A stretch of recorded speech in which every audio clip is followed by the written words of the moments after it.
Hey everybody, Bill Weakley here with my son Mason, Fast Lane Weakley here. With our first episode, I think we're gonna call Weekly Shop Talk. We're in the shop, we're in the race shop here in Virginia Beach with Mason's brand new Junior Sportsman Champ here, his premier chassis. Yep, got the sweatshirt on to prove it. And we wanna give everybody a kind of a race recap of how we do each week, where we go, how we finish. A lot of folks, a lot of family and friends ask a lot of questions about our racing. So what better way to tell them how we did than make a video and discuss it. So we went down to, let me start back up 1 second. Fast Lane, a lot of people ask questions about why his name is Fast Lane. Tell them why your name is Fast Lane, Mr. Mason. My nickname is Fast Lane because my middle name is Lane, and I'm all speedy. I've been speedy from the beginning. He ran around the house like a wild man when he was young, so we called him Fast Lane ever since he was able to run. So once he got into racing about 5 years ago, we titled him Fast Lane. So if you see Fast Lane, that's where it comes from. So anyway, we went down to Albemarle, North Carolina, Albemarle Speedway in Elizabeth City, North Carolina, for some practice to get some laps under our belt. It's been a while since we raced.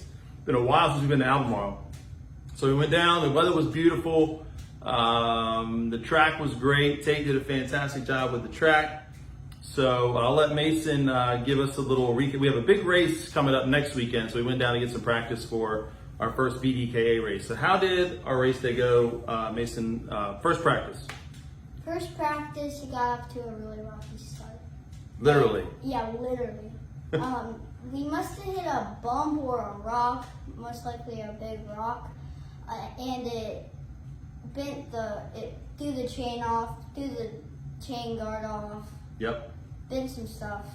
So we got about a half a lap in practice. Yep. So we didn't get any data there. I had to push them off the track, and we went back to the pits, made some changes. I borrowed something at the track that I need to return, so I've not forgot about that, Mr. Drake. I'll give that to you on Saturday. But he let us borrow one half of a carbon fiber gear guard because ours shattered into 20 pieces. So anyway, we went back to the pits, we made the changes, made some fixes, got everything rolling again, went back on the track for practice 2. How'd that go? Practice 2 went better. We got some laps in. It depends on how I entered. But I would either have to burp the throttle or wide open. I was pushing a little off of 2, and just 3 and 4 was all bumpy. I didn't know where to enter, so. Yeah, it was a tough practice. Yeah, we didn't get the first practice. At least we got the second one in. The cart stayed together.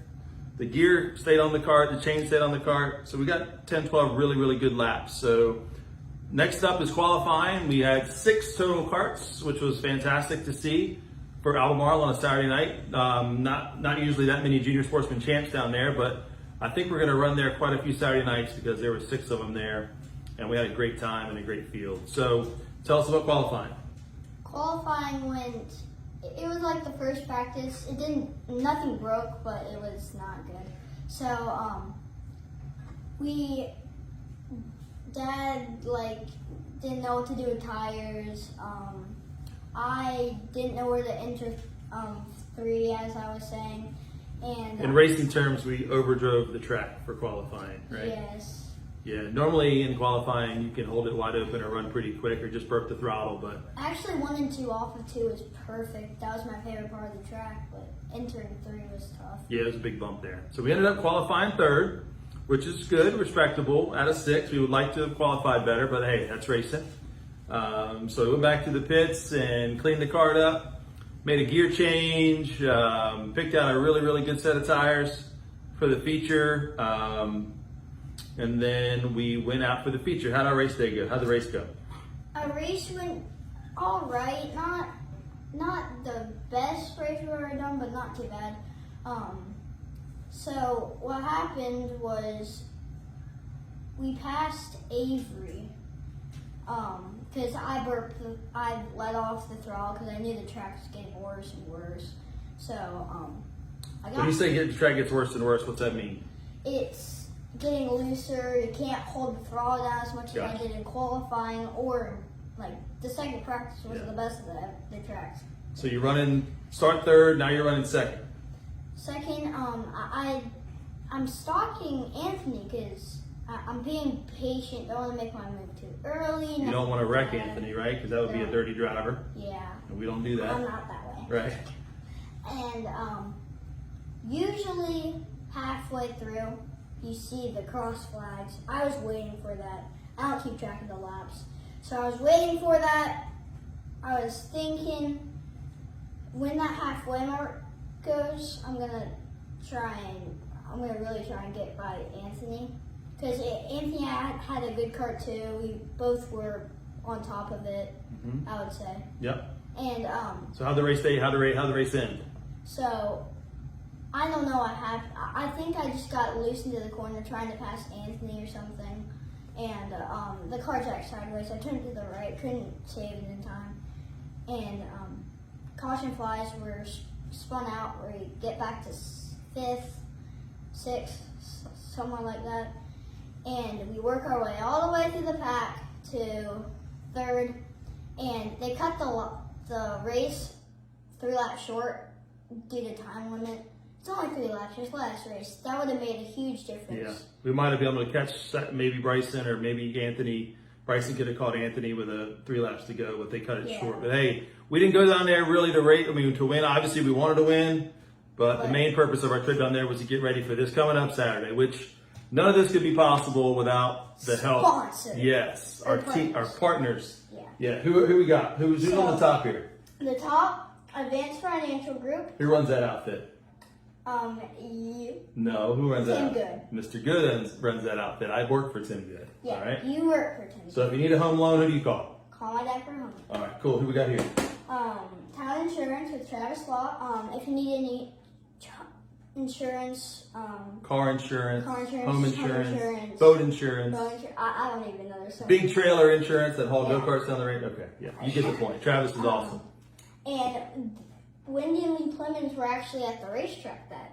What's the name of their group? Sandcastle Home Team. Right. So what do they do? If you ever need to sell a home or if you're interested in looking at one, then call them. They'll get you situated with all of that. Yep, and they were there with us, and they stuck it out all day and night and cheered us on, and I think they had a really good time. So anybody that wants to come out, always welcome. We love having people at the track. And who's over here? Neptune Lawn Services. Yep, who's that? Denny Headsmith. Yep. And, good job.